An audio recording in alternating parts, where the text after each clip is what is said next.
Excellencies, members, ladies and gentlemen, as is traditional on the night after the budget, we have the Treasurer, after very little sleep and almost no time to eat, here with us today to address the Press Club on the budget. This is Mr Keating's fourth occasion of appearing here as Treasurer, his fifth appearance at the Press Club, and he has a very tight schedule, has to be back at Parliament by 2 o'clock, and so I won't even attempt any further introduction. He needs none.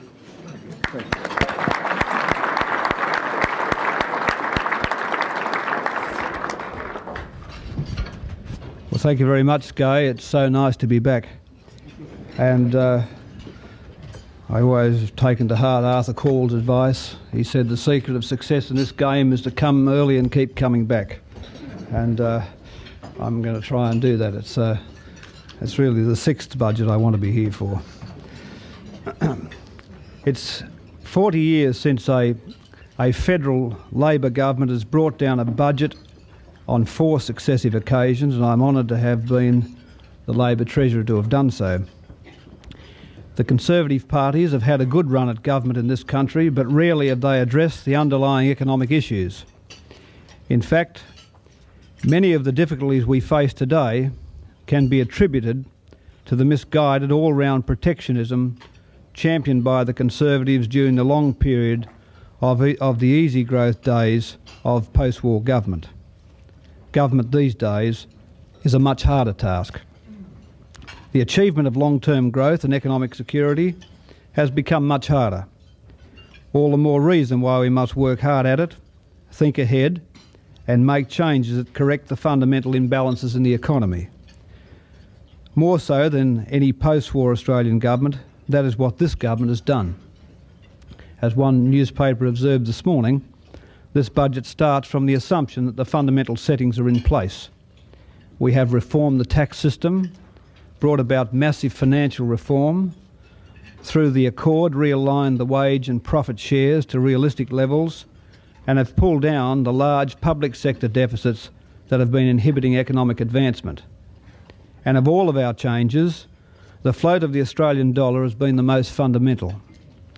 It is the float that has been an impetus for change, and it is the float that will bring about the restructuring of the Australian economy that is required to overcome our trade difficulty. And it is the float, through the contribution it will make to net exports, that will contribute to control of economic growth this year. In saying this, I believe it is necessary to expand further on the contribution the external sector will make to growth in this budget. One central feature of this budget is the exceptionally low growth forecast in total demand. In 1986-87, total demand will grow by only 0.5%. This is not an accident, but a deliberate part of the budget strategy. We have to cut back on our dependence on borrowing from the rest of the world. And to cut the current account deficit, we must spend less but produce more. To cut our dependence on borrowings for the rest of the world, the taxation and outlays measures were designed to slow the growth in household income. The wage discount will also cut into the growth in real wages. As a result, real household disposable income per head will fall by about 1.5% in 1986-87. This will lead to growth in private consumption of only 1.2% this year, which will be the lowest growth in private consumption in any year since 1956-57. It will be far below the average growth of 2.7% for the past 10 years. This sharp reduction in the growth in demand will help cut back imports. It will also encourage domestic producers faced with less domestic sales pressure on capacity to switch production to exports. Even with poor world prices for many commodities, there are now high profits on export sales for many products, and this will further encourage this switching. For example, last year, exports of iron ore and steel grew by 25%, and something similar is expected this year. Moreover, since end 1984, the fall in the dollar has boosted import prices by 55%. This is rapidly pricing many imports out of our market. Most importantly, it is encouraging domestic producers to expand production as imports contract. Last year, we forecast that net exports would contribute 1.25 percentage points to GDP growth. This forecast was met in full. This year, we are forecasting that net exports will contribute 1.75 percentage points to GDP growth, and there is every reason to believe that this forecast will also be met. Last year, the exchange rate was about 20% lower than the year before. The impact of that fall in the exchange rate was only just starting to work, but with demand growth of 2.5%, net exports came in at 1.25%. The impact of that fall in the dollar will go on replacing imports and boosting exports this year. But in 1986-87, demand growth will be only 0.5%, and this process will be assisted by our ongoing improved competitiveness. It is therefore very simple arithmetic that underlines the growth forecast for 1986-87 in this budget. Demand will grow by only 0.5%. This will be boosted by a contribution of 1.75% from net exports to give overall growth in GDP of 2.25%. The important point is that whereas employment growth keys off GDP, imports key off demand. As I sought to explain last night, in our current circumstances, dominated by the need to reduce our reliance on foreign savings, a broadening and deepening of our export and import competing base requires lower domestic consumption and increased domestic savings. That is why we have cut budget spending growth to zero and the deficit to $3.5 billion.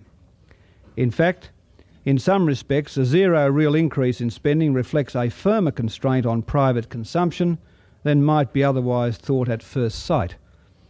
This is because in calculating the real rate of change in government spending, by convention the non-farm product price deflator is used.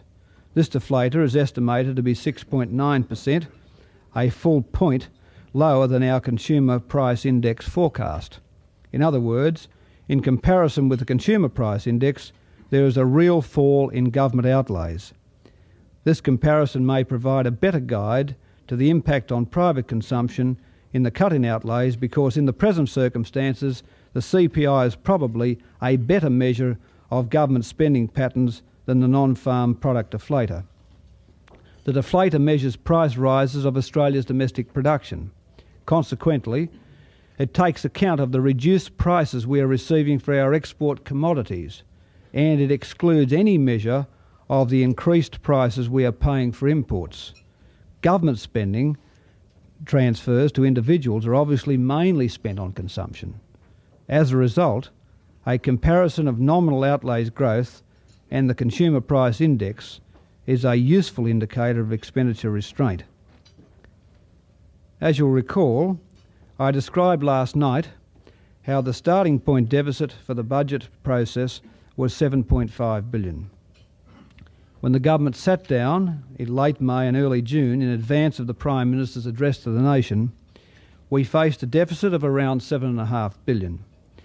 This figure took into account the outlays decisions already announced, such as the government's housing package and the rural package.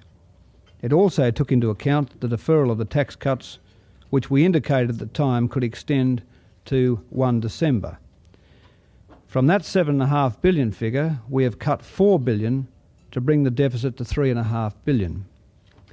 That is made up of about $2.5 billion in outlays cuts, net of the small new policy element agreed in the budget process, and $1.4 billion in discretionary tax increases. The $3.5 billion deficit is achieved despite the effect of about $400 million due to incorporating a discount of 2% in the next wage case. It is also achieved despite no change in nominal terms in import duties and virtually none in tax revenues from petroleum. The severe loss of revenue in all of these areas has been borne by the government in bringing in this result. The discretionary tax measures are mainly indirect taxes, comprising about $1 billion of the $1.4 billion in total. But even with these measures, the indirect tax yield will fall in real terms as a proportion of GDP. This is because of the losses on crude oil and the fall in customs duties as imports fall. Or to put it another way, the purpose of our tax measures is as much to preserve revenue as it is to increase it. I mention here also that this introduction of Medicare several years ago led to an increase in Commonwealth tax receipts, but really displaces a large private cost which was previously borne as private health insurance. If you exclude the impact of Medicare from the government's tax revenues, taxes would be nearly 1 percentage point of GDP lower. This year that makes our tax receipts without Medicare 24.6% of GDP, which is actually below the peak of 24.7 achieved by Mr Howard. Commonwealth taxes reached around 24.5% of GDP in the last 3 years of the coalition, and excluding Medicare have basically stayed at that level in the 4 years of this government. Given that we've had to deal with a massive deficit of nearly 5% of GDP left to us by Mr Howard, as a nation, overall cuts in this level of taxation have been impossible, and it is time Mr Howard showed the semblance of decency and honesty that is required to acknowledge that. Finally, Madam President, I wish to take up a point that was made by the Leader of the Opposition during one of our television appearances last night. Mr Howard makes the claim that at this time last year we were aware that Australia's terms of trade were about to collapse, and he says that we actually predicted this in the 85-6 budget papers. We did predict a decline in the terms of trade in the 85-6 budget papers. So did most private forecasters. But we were all wrong to the extent that the decline was much sharper than anyone expected. Nobody could have foreseen the massive collapse that occurred in Australia's export prices. Oil alone fell from $28 per barrel to $8 US per barrel, which was quite unpredictable. In calendar 1985, we earned $2.9 billion from oil exports.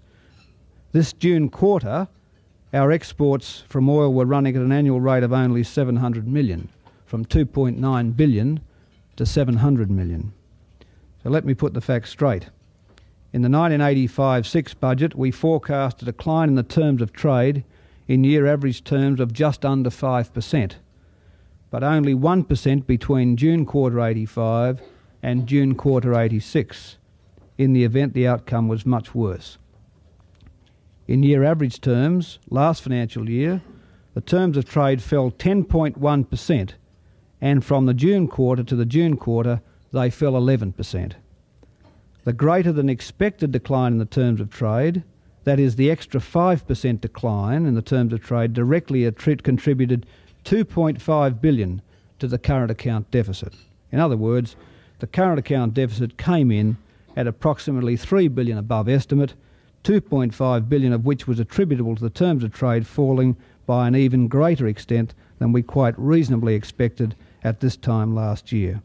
The remaining $500 million or so can be attributed to a number of effects going both ways, but obviously exchange rate valuation effects more than account for most of this.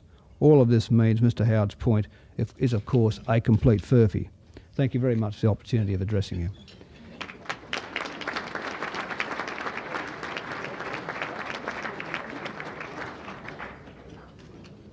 Before I call on media members to ask their questions, I'll remind them to state their name and that of their organisation clearly. The first question is Alan Thornhill. Alan Thornhill, freelance. Mr Keating, you've introduced a contractionary budget when the economy is already declining and the investment outlook is weak. How can you therefore be confident in those circumstances that the rise in unemployment will be slight? Well, what's implied in your question is that to have had a larger nominal deficit would have been less contractionary. That begs the question whether that policy and all of the expectational effects which would flow from it in the interest rate and exchange rate markets and in investment intentions would have produced more activity than the deficit we have. I would, of course, contest that assumption. We have in this budget, as I've made clear in the budget papers, a substantial contribution, which I've just referred to, from net exports. We have demand G&E down to 0.5%, as I've just recorded, and we have principally the huge impetus coming off the depreciation producing 1.75% contribution in forecast of activity to the to GDP from net exports, and on the basis of that assumption and 0.5% for G&E, giving us GDP of 2.25% or 2.5% in the non-farm economy, the assumptions we've made about employment growth at 1.75% we think are reasonable ones, and given the fact that workforce growth has slowed markedly in the last 3 years, and it would be reasonable to assume that the participation rate either flattens off or falls in the position of the economy today as of compared to last year when it was rising, that therefore the government's assumption about employment is a reasonable one. We say that we expect unemployment to rise somewhat, but we quantify that in the unemployment benefit recipients, saying that there'll be about a net 36,000 increase. But we also make clear that we're expecting an increase beyond that to about 46,000, but by tightening up the unemployment benefits tests and the procedures, we'd net that out at 36,000. All, I think, reasonable assumptions given the huge stimulus we've got coming off the depreciation.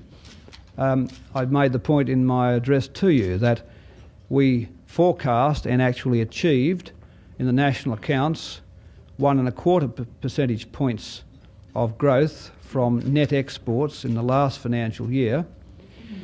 And of course that occurred in a year when the exchange rate fell in the first place. It fell in February and March, and of course there's always a lag, and the lag notwithstanding, and a 20% depreciation following, we did achieve the 1.25%. Now since then, we've got a lower level of demand sucking in less imports this year and a further 20% depreciation. So you've got 20 on 20.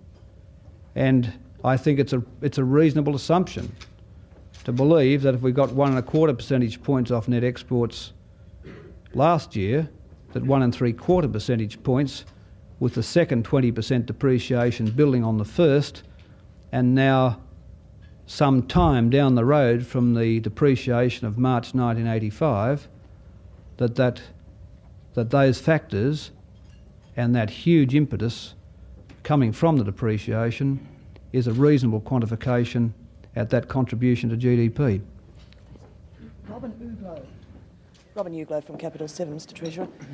With the business reaction with the trade market, stock market falling this morning and a slight reduction in the dollar, are you still confident that business will support the budget, and when do you think investment will pick up? Well, I think the best indication of business support are the things which business groups have said, and the stock market, as we all know, moves from time to time for all sorts of reasons. But in terms of the views of the business community, I think the budget is well received. I don't think the business community really expected a budget with zero growth and outlays. I think that they would expect that this government would make the big shift down to take the deficit back to its 1950s levels. And despite some qualifications about our wage assumption, in the real world, which is the world outside of the press statements, they all believe that a wage freeze will deliver them something much greater than the wage forecast the government has in the budget. And so therefore I should think the business community is very happy with the budget's framework, and like all other budgets, they take time to assess, to sink in and to be factored in. But I'm quite sure this budget will be the big block change which changed sentiment both within Australia and about Australia. Bob Bowden. Bob Bowden, SBS Television. Treasurer, you noted the indirect tax measures. Nearly cut you out, Bob. You're only here on a gossamer thread, I can tell you.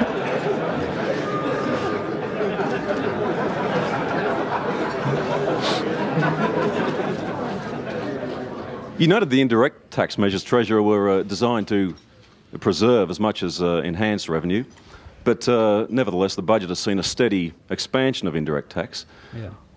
Is this not much closer to your version of the consumption tax, which you outlined at the tax summit last year? And I wonder, have you detected? Got a white paper here. I wonder, have you detected any change in attitude to the option C proposal? Are there any circumstances under which you would like to see that resurrected? And if I may add a second, more parochial one, the $2 million proposed savings from the merger of SBS and the ABC, is it worth the electoral backlash? What backlash?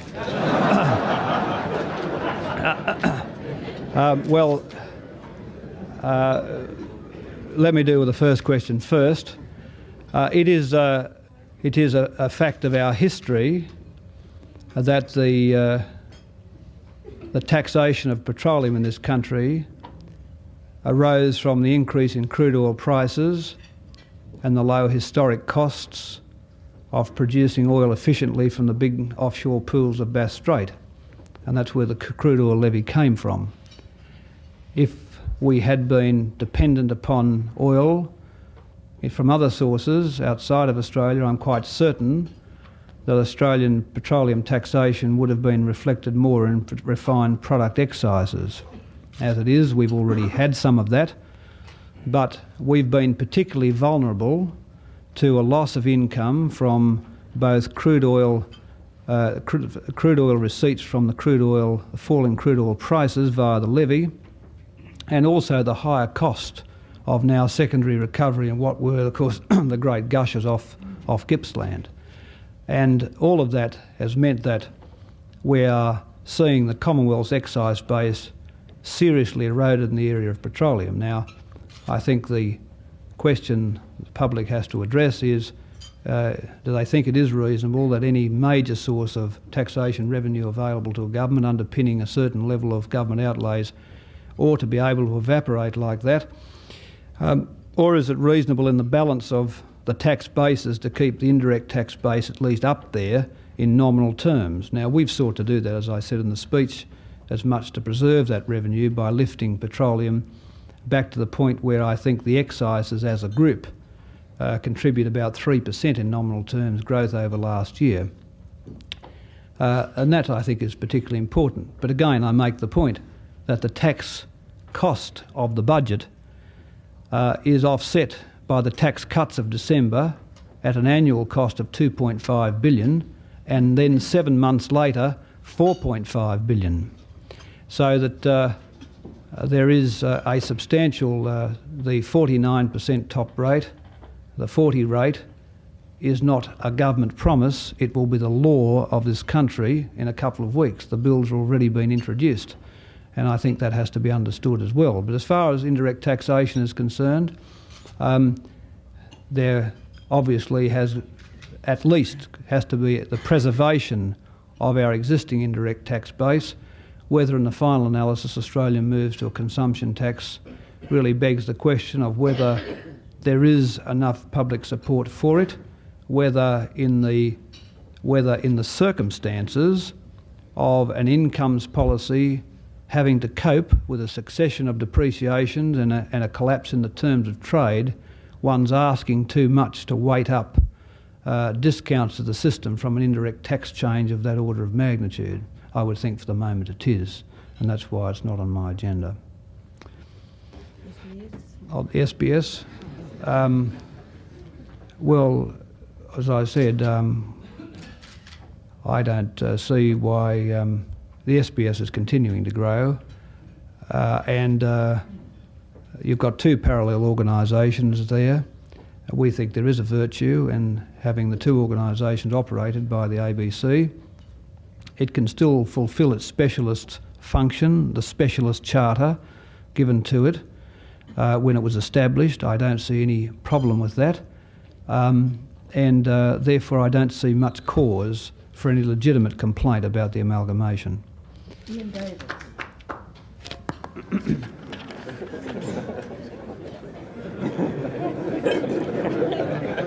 Not sure that's the SBS or for Ian. Ian Davis from the Canberra Times, Mr Keating. The growth forecasts in the budget are almost entirely founded on growth in net exports. Given the forecast of relatively weak economic growth in our major trading partners and continued weak demand and poor prices for our major exports, where do you foresee this growth is coming from? Well, I've almost answered your question before, Ian. We just think that it is very much a reasonable assumption which we have there from the huge power of the depreciation. I mean, one has to focus on this question in the final analysis.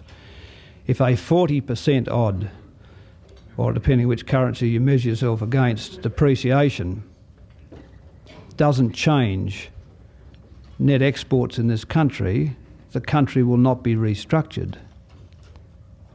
I mean, in the final analysis, the exchange rate will play the predominant role in the change. Now, it can be facilitated, of course, by sensible fiscal policy.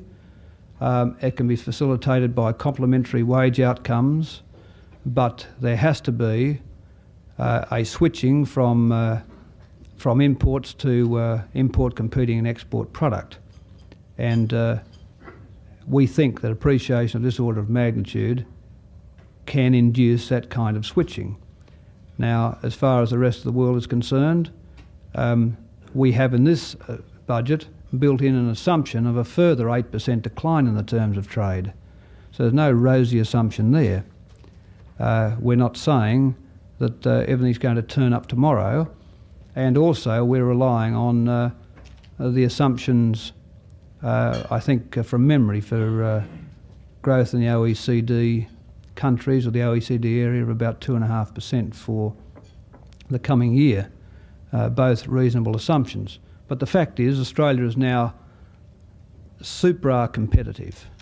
We've never been this competitive, and I think the opportunities to replace imports and to get out there, as we've seen, say, with steel exports over the last year, we're seeing tremendous amount, any number of examples of switching.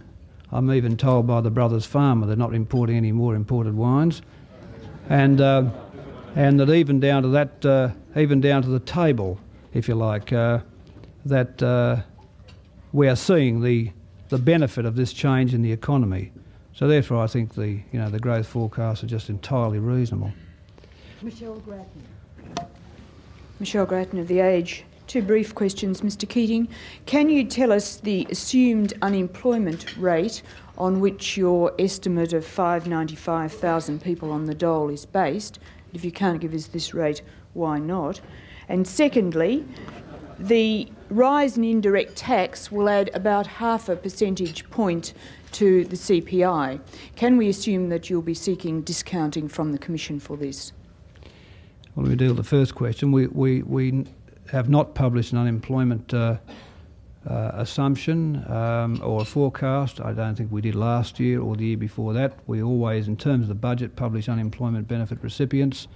It's very hard to make a judgment about where the unemployment rate itself will settle. One has to key off the last figure in June, which was 7.6%. But again, I make the points about the employment growth, and the workforce growth and the correlation between the two, or the near correlation between the two, from the relatively stronger workforce growth of 3 or 4 years ago, and also judgments about the participation rate. Now, I think it's reasonable to expect that this tremendous growth in participation, I think the highest since we've been keeping the statistics last year, will either flatten out or turn down somewhat. And wherever that assumption goes obviously goes the unemployment assumption, and we've not therefore put one together for the budget. As far as indirect taxes are concerned, there's always a cost. There is always a cost in maintaining in the indirect tax system in the economy, and the point we make generally about our competitiveness is that with a discount of the order of 2%, Australian wages will be comparable with those of the average of our trading partners, and given the fact that we've seen a decline of over 7% in real wages over the last 3 years, in fact a much greater decline, a much greater change in relative wage outcomes in this country than either the United States or Britain or most other comparable countries, that kind of wage outcome can preserve our competitiveness. And of course, with the depreciation, as I said earlier, we are just massively competitive. Paul Kelly. The answer's no. Paul Kelly from News Limited, Mr. Keating. On wages policy, you're after a 2% wage discount at the next case, and you've signalled that you're prepared to make further modifications the case after that. Isn't it a fact that the government's wages policy is a de facto policy of partial wage indexation? If this is the case, why not admit it and try to encourage more certainty and confidence in the business and financial community? And thirdly, given that the budget now acknowledges that the Accord is operating in a framework of rising, not falling unemployment, and that our wage increases are still above those of our trading partners, don't you think the union movement should be prepared to publicly accept more wages flexibility downwards? Well, let me go to the second question first, and I go back to the last answer I just gave. We've seen a greater relative change in wages in this country than most of the other countries we trade with. And I don't know whether you noticed, widely reported yesterday, the British Minister for Employment, Secretary for Employment, lamenting the fact that they seem to be wearing in Britain 7.5% wages growth in the face of 13% unemployment every year. In other words, their economy is not responding to the threat of unemployment, it's simply accommodating it, and wages are going on continually. And they're now the British government is speaking in persuasive terms about wage restraint. Well, that's only a hair's breadth away from trying to talk about an incomes framework. So I think that needs to be well and truly understood. The wage flexibility, which has been part and parcel of this economy for the last 3 years, is simply, I think, not appreciated. And the danger for that is that people abroad think we have a degree of labour market flexibility, which in fact we do not have. Now, while we may have a more rigid and formalised system of producing that flexibility in the aggregate, the flexibility nevertheless has been there. And we are talking about a quite massive decline in the terms of trade, a massive depreciation, and the difficulty has always been for the government with the Accord, a document designed for a simple one-off adjustment through the Medicare arrangements to track Australian inflation back to 5%, which of course it did, to then be asked to accommodate, the fundamental restructuring of nearly half a century. And yet, to date, it has coped with that. And I think a lot of the criticisms of the unions are very harsh indeed in terms of what they have been prepared to do.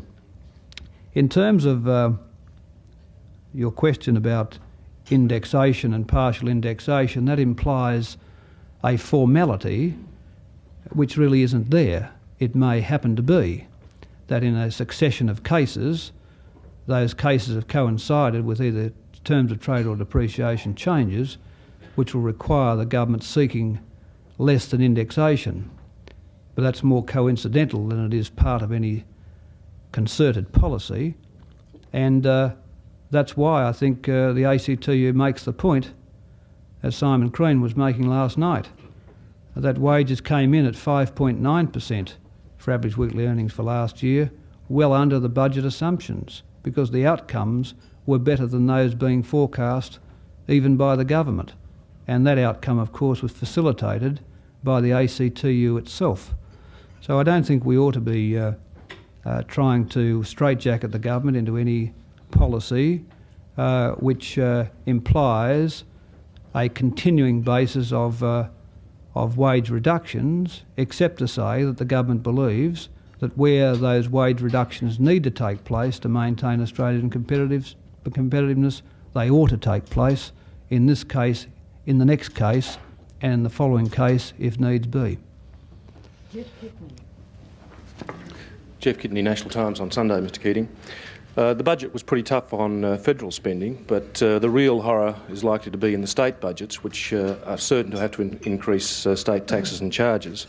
Doesn't that pose the prospect that the inflation forecast in the budget was optimistic and that in fact inflation will increase much more sharply during the year? And also a point of clarification on Michelle Grattan's question, were you saying that you won't seek discounting for those indirect tax increases? No, what I said was whenever there has been any increases in indirect taxation in the system to maintain the Commonwealth's base, that has been a cost to the economy, and it will be a cost to the economy on this occasion. But to your more general question about the states, the states themselves have to examine their own outlays and not make the automatic assumption that any loss to revenue for them ought to be reflected in higher charges, and that their own outlays are a position ought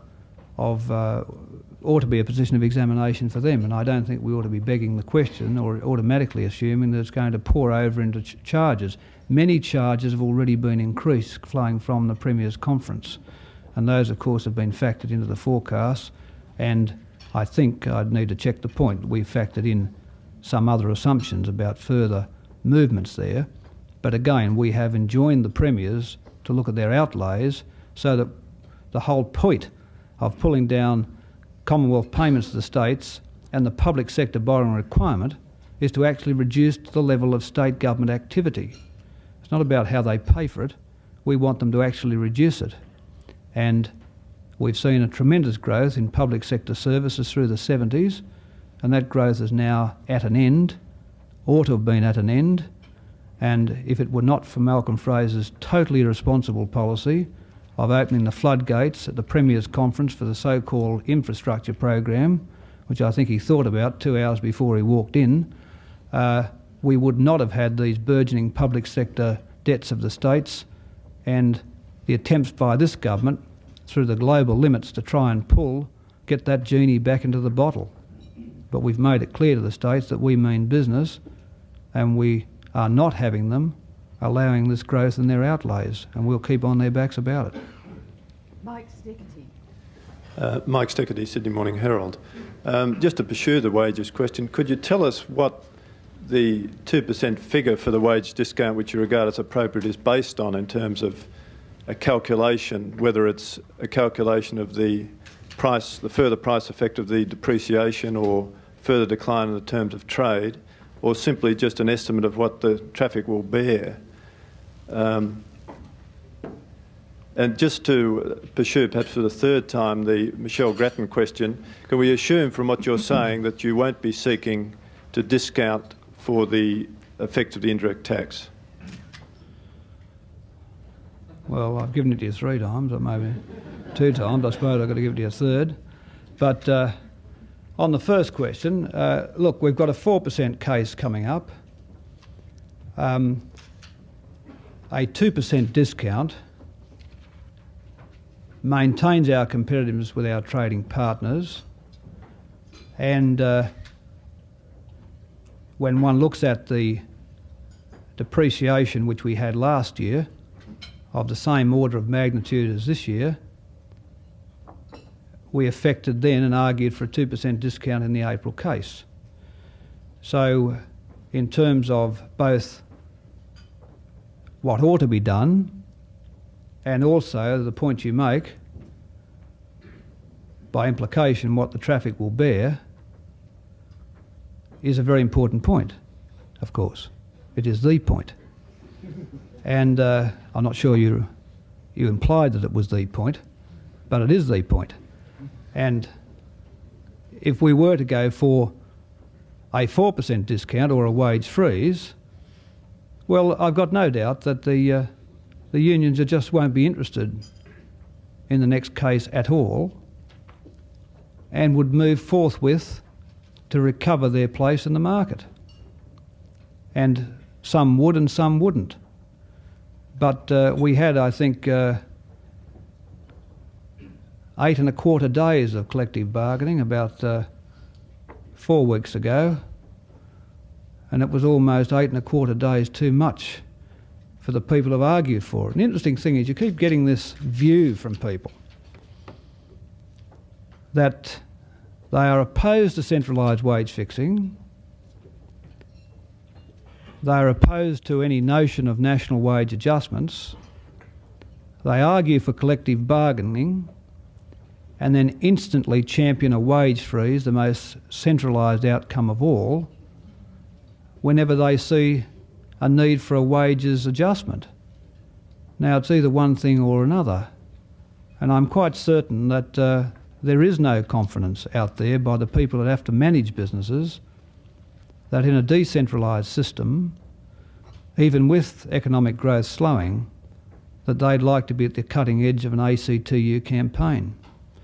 Because while there may be some collective strength at the industry lobby level, that diminishes at a very great rate, it has a very short shelf half-life when you get down to the enterprise level. Discounting? I said that earlier. Steve Burrell. Stephen Burrell, Mr Keating from Sydney Morning Herald. The decision to raise an extra $600 million in petrol excises will have a big effect on our inflation rate. It won't have a big effect. It's got about, the whole of the indirect taxes are about 0.4. There are indirect effects, however. Oh yes, there are indirect effects in all worlds, in all walks of life. Given that one of the main aims of the government's economic strategy is to bring our inflation rate down as quickly as possible to those of our major trading partners, did the government consider any alternative measures, such as a further 3-month delay in the income tax cuts, which would have raised roughly the same amount of revenue without the CPI impact? Yes, we considered that, but we also made arrangements. We made an agreement with the trade unions to secure a very large discount this year, more in fact than we asked for, because the case finally, the increase was delivered on the 1st of July rather than the 1st of April. And we did, of course, defer that increase for 3 months, and that was a saving in that sense to the budget. There are, obviously, if you're asking the question, are there ways of collecting taxes which are not CPI sensitive? The answer is yes. But you've got to ask yourself the question, should the Commonwealth's excise base erode so seriously? That's a question that has to be put. And if you believe the answer to that is in the negative, then there is simply a cost, there always is a cost, to the inflation rate coming from any adjustment to indirect taxes. But we're also about pulling down the budget deficit, and we're about pulling down this government demand on Australian savings. The problem Australia has is we're relying on overseas savings to maintain our investment and our standard of living. And we want to drop consumption and lift investment and pull down the call on Australian savings, and to provide scope for further interest rate falls. That is a competing important objective with inflation. So you can't have your cake and eat it. You can't have your inflation objective and that little question you've put, then you'll stand up and ask another one about the public sector borrowing requirement objective and the inflation in the interest rate objective, and then the investment objective, and then the net exports objective and the current account objective. We all know it's a complex little story, and one has to make judgments about that. But in terms of Australian competitiveness, the relative wage outcomes will maintain this massive competitiveness we have. And that is the measure of whether we will trade profitably in the world. And that's what you have to keep your eye on that focus. So that is the capacity to deal with the most pressing problem of all, which is the current account deficit. Richard Hubbard. Richard Hubbard from the Financial Review, Treasurer. I'd like to come back to investment, which Your seems to be... editorial, you'll get a very nice answer. Good. Let me say that to use your own analogy, you've attempted to level the playing field, as you say, and you've last night removed a couple of big stumps that were in the way by winding back the public sector. I'd say the ball's on the field in the sense that you've had the depreciation, but the team still hasn't arrived. And what I was wondering was, not when, but why not? And what, in your view, is the reason why, say, business hasn't taken the opportunities you've so provided for them? Well, I think we have to say they have, in terms of, again, I repeat it without boring you, the net exports contribution of last year. I mean, at this time last year, the question was, oh, you've got 1.25% in for net exports. Oh, yes, well, we'll see. Well, we did see, and it was there. And so, you know, I don't think one can assume that it's not working. Sure, investment, we have literally translated the expectations data, taken, of course, at, if you like, at the depths of uncertainty about the course of public policy. We've not tried to gild that lily at all, and we've put them in at -1. But my view is that as this budget changes sentiment, my personal view is we'll do much better on investment, much better than we have in the budget forecast. But we were not entitled to forecast that, and we haven't. And the growth assumptions are based on, in part, on that forecast. But the fact is, I think the players are on the field, and it's a matter whether more will join them. And I think there will. And if those who believe in market forces, believe that where the area of profitability in the economy is, that's where the investment funds will be drawn, and I believe that, will believe that the investment will come into that area when it needs be. I don't think one can underestimate the massive levels of underutilisation from 1983-4 of Australian capacity, and taking that capacity utilisation up over the last 3 years. And we're probably at the stage now we are at pretty well full capacity utilisation, and you do need more investment. But of course, even with a given level of investment, as BHP has indicated, you can lift your net export performance as they are with their steel products, the engines which are being shipped abroad now, the cars, the fully built up vehicles which are being sold out of Australia. It can be done with even the existing levels of investment. But we need more investment, and I've got no doubt that the inducement which the depreciation offers, the stability in wage outcomes which the Accord and the government's incomes policy has provided, will change that. But I think I'm very happy with the business response to the budget, but I'm sure it will change sentiment in the business community about investment. But if indeed the business view is to say, well, they're not sure, they're not running the government's electoral stocks down, they're running their own blood count down from now on.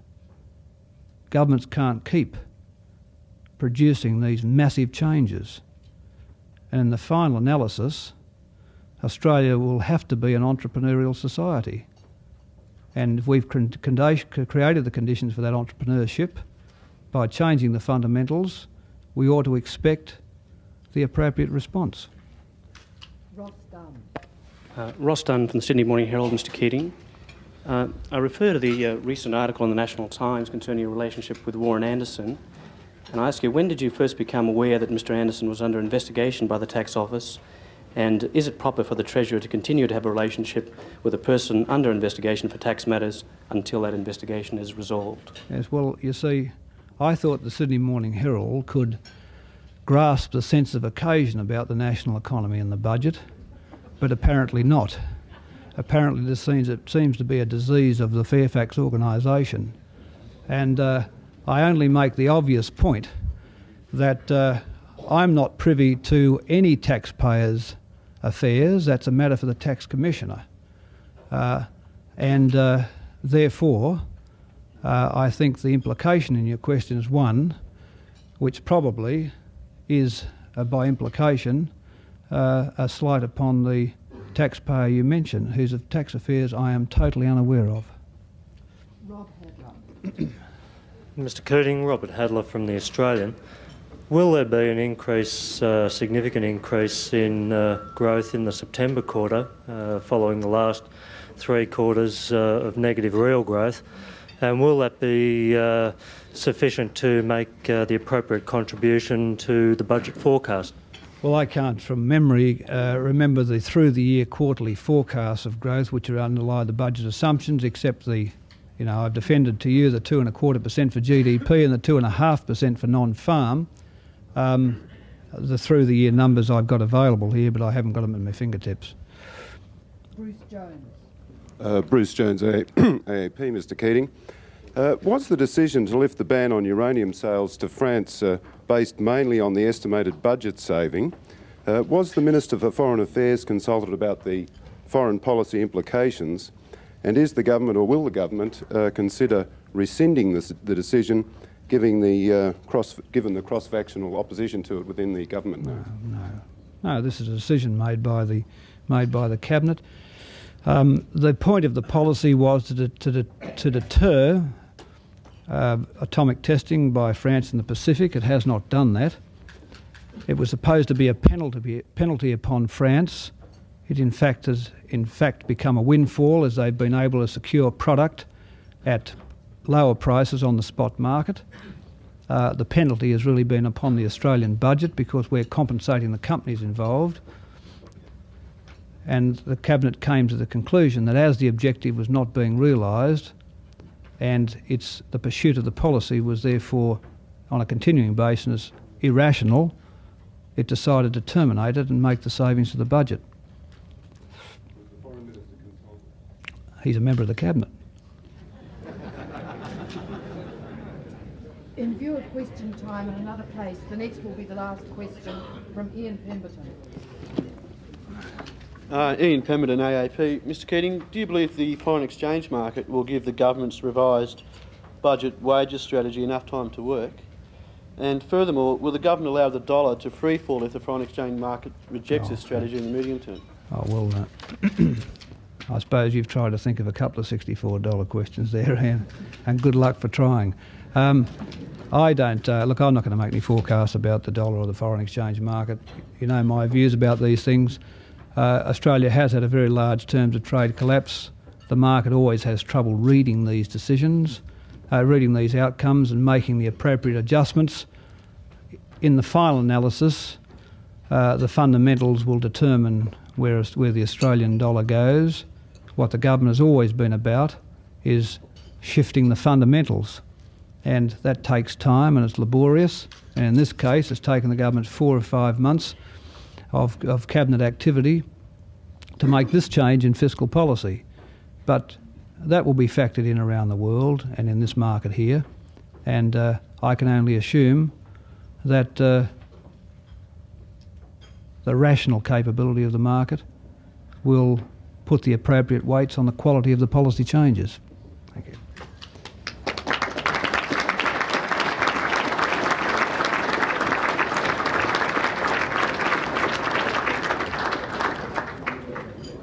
Thank you, Mr Treasurer, and in view of time, I'll let you dash away right now, but same time, same place next year? I hope so. Good.